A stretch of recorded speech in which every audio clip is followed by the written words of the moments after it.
Hello everyone, आज हम current की एक और इम्पॉर्टेंट न्यूज़ को कवर करेंगे। तो ये न्यूज़ आ रही है कि सुप्रीम कोर्ट के द्वारा केंद्र सरकार को एक सलाह दी जा रही है कि पोक्सो एक्ट है जो उसमें कुछ बदलाव किए जाने चाहिए। और ये ऐसा नहीं है कि सुप्रीम कोर्ट ने ऐसे ही बिना सोचे समझे कह दिया कि इसमें बदलाव किए जाए।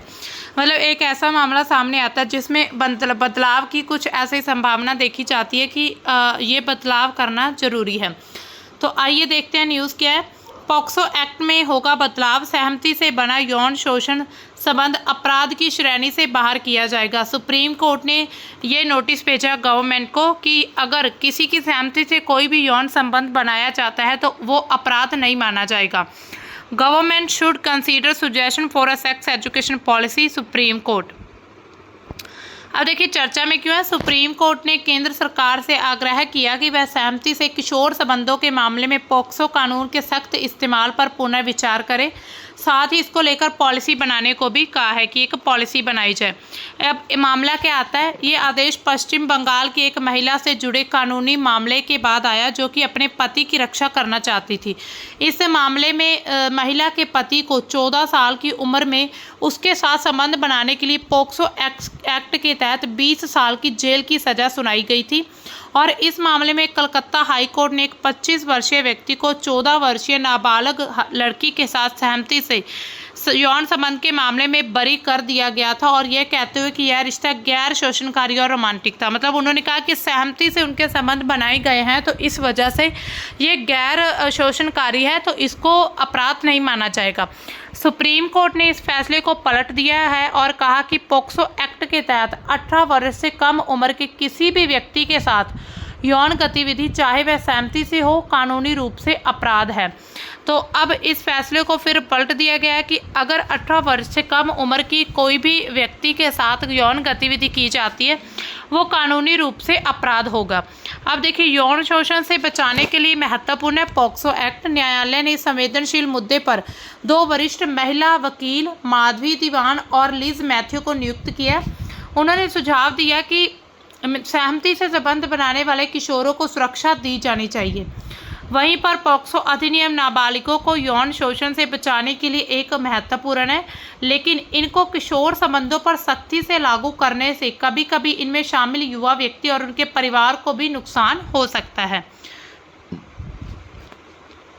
यूनेस्को की एक रिपोर्ट आती है, उसके अनुसार भारत में जीवन कौशल आधारित HIV और कामुकता शिक्षा पर शिक्षा नीति केवल माध्यमिक सत्र पर ही थी। हाल ही में दिल्ली उच्च न्यायालय द्वारा दिया गया फैसला, फरवरी में एक लड़के को राहत दी गई और उसके खिलाफ मामला रद्द कर दिया गया था और कहा कि कानून का ध्यान प्रेम को दंडित करण की बजाय शोषण और दुर्व्यवहार को रोकना होना चाहिए। प्रेम एक मौलिक मानवीय अनुभव है। उन्होंने कहा कि प्रेम करना मतलब लव एक फंडामेंटल राइट मतलब अनुभव है, और किशोरों को भावनात्मक संबंध बनाने का अधिकार है। कानून को इन संबंधों को स्वीकार करने, सम्मान देने के लिए विकसित होना चाहिए जब तक कि वे सहमति से हों और जबरदस्ती से मुक्त हों।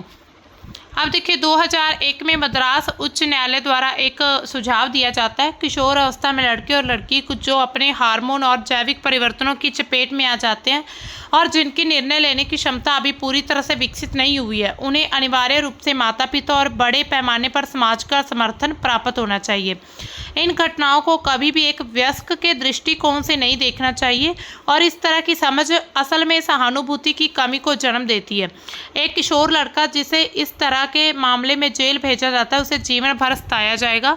यह सही समय है कि विधायिका इस तरह के मामलों पर विचार करें जिनमें किशोर रिश्ते में शामिल है और अधिनियम के तहत आवश्यक संशोधनों को तेजी से लाएं। विधायिका को बदलती सामाजिक जरूरतों के साथ तालमेल रखना होगा और कानून में आवश्यक बदलाव लाने होंगे। विशेष रूप से पॉक्सो अधिनियम जैसे कड़े कानूनों में मतलब कुछ बदलाव करने के सुझाव दिया गया। ये पहले भी 2001 में मद्रास उच्च न्यायालय द्वारा भी दिया गया था। अब देखिए पॉक्सो एक्ट है क्या। पॉक्सो एक्ट यानी कि protection of children from sexual offences act 2012 Bharat में बच्चों को यौन शोषण, यौन उत्पीड़न और पोर्नोग्राफी जैसे अपराधों से बचाने के लिए बनाया गया एक कानून है।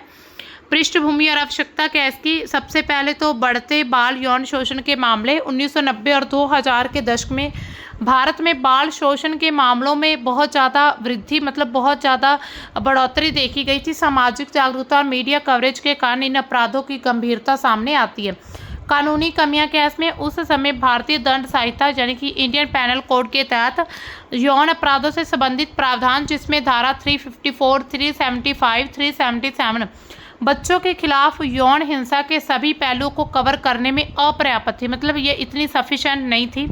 इनमें बच्चों के लिए विशेष प्रावधानों का अभाव था और सहमति की उम्र से संबंधित भी अस्पष्टता थी कि सहमति की उम्र कितनी होनी चाहिए। अंतर्राष्ट्रीय दायित्व, भारत ने 92 में संयुक्त राष्ट्र बाल अधिकार संधि पर हस्ताक्षर किए थे, जिसके तहत बच्चों को यौन शोषण से बचाने के लिए विशेष कानून बनाने की एक ज़रूरत थी। इससे एक व्यापक कानूनी ढांचे की मांग बढ़ी थी और इसी कारण ये पॉक्सो एक्ट भी बनाया गया था। सामाजिक और कानूनी मांग, गैर सरकारी संगठन जैसे कि NGOs, बाल अधिकार कार्यकर्ताओं और महिला संगठनों ने बच्चों के लिए एक विशेष कानून की वकालत की जो बच्चों के प्रति संवेदनशील और उनकी सुरक्षा सुनिश्चित करती हो। पॉक्सो एक्ट का विकास कैसे होता है? सबसे पहले इसका प्रस्ताव और मसौदा तैयार किया जाता है। 2000 के दशक के अंत में महिला एवं बाल विकास मंत्रालय ने बच्चों के खिलाफ यौन अपराधों को संबोधित करने के लिए एक विशेष कानून का एक ड्राफ्ट तैयार करते हैं। 2010 में मंत्रालय ने एक ड्राफ्ट बिल प्रस्तावित किया जिसे विभिन्न हितधारकों जैसे कि NGOs, कानूनी विशेषज्ञों और सामाजिक कार्यकर्ताओं के साथ विचार विमर्श करने के बाद अंतिम रूप दिया गया था। संसदीय प्रक्रिया होती है। पॉक्सो बिल को 2011 में संसद में पेश किया गया था और 10 जून 2012 को लोकसभा और 20 जून 2012 को राज्यसभा में पारित किया गया था और इसके बाद 19 जून 2012 को राष्ट्रपति की मंजूरी मिल जाती है और ये 14 नवंबर 2012 से पूरे भारत में लागू हो जाता है। ये इसका प्रोसेस था। पहले लोकसभा में, फिर पहले इसका ड्राफ्ट तैयार किया गया, फिर लोकसभा, राज्यसभा, प्रेसिडेंट की मंजूरी मिली और उसके बाद ये एक एक्ट बन गया।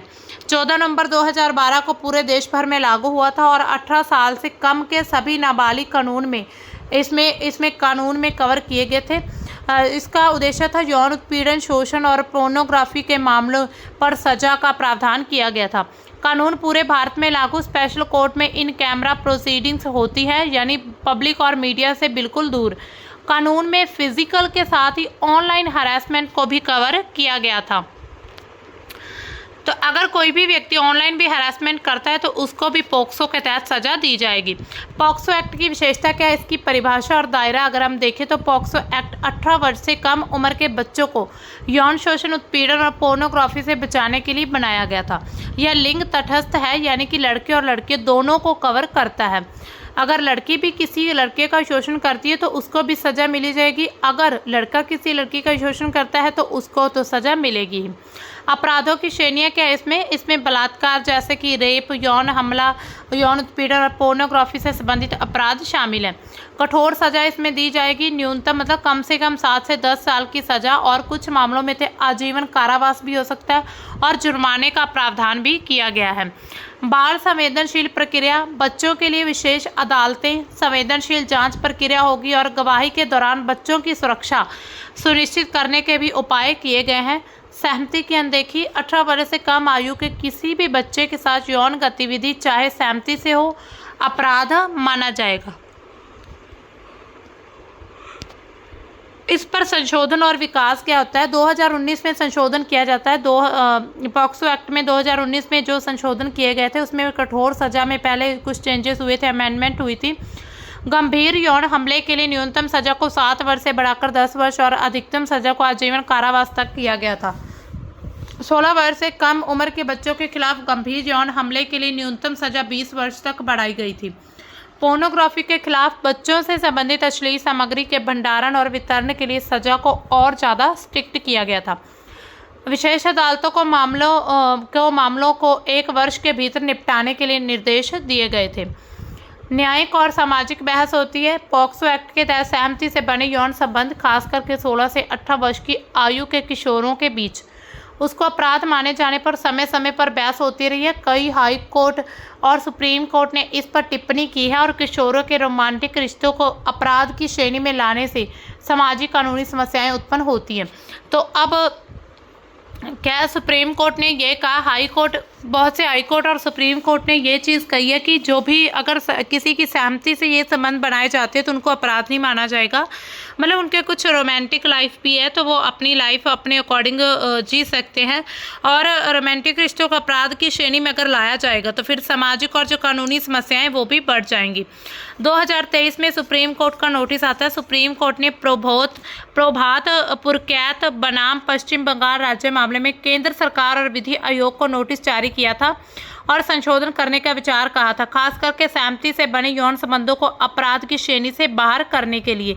तो अब फिर से एक नोटिस जारी किया जाता है सुप्रीम कोर्ट के द्वारा। अगर हम वर्तमान की स्थिति को देखें, वर्तमान में अभी क्या स्थिति है। पॉक्सो एक्ट भारत में बच्चों के खिलाफ यौन अपराधों से निपटने का एक मजबूत कानूनी ढांचा है। इसमें जागरूकता का अभाव है, कुछ चुनौतियां भी देखी जाती हैं। ग्रामीण क्षेत्रों में लोगों को कानून की पूरी जानकारी नहीं है, तो वो अगर किसी के साथ ऐसा गलत भी होता है तो उसकी जानकारी नहीं दे पाते हैं। जांच में देरी हो जाती है। पुलिस और न्यायिक प्रक्रिया में देरी से पीड़ितों को समय पर न्याय नहीं मिलता है। मतलब कई बार ऐसा होता है, कुछ ऐसे मामले भी देखे गए हैं जिसमें कि पुलिस बहुत देर से पहुंचती है, जो उन्हें जांच करने में बहुत ही टाइम लग जाता है। तब तक वो पूरा मामला ठंडा पड़ जाता है और जो अपराधी होता है, मतलब आरोपी होता है, वो भी पूरी तरह से खुलेआम मतलब शरेआम घूमता फिरता है। किशोरों के मामले में जटिलता। सहमति से बने रिश्तों को अपराध मानने से कई किशोरों को कठोर सजा का सामना करना पड़ता है, जिसे लेकर कानूनी और सामाजिक बहस जारी है। तो अब देखिए, ये थी हमारी आज की न्यूज़, जिसमें हमने देखा कि सुप्रीम कोर्ट और हाई कोर्ट के द्वारा कुछ ऐसी सिफारिशें की गई हैं कि जो पॉक्सो एक्ट है उसमें बदलाव किया जाए।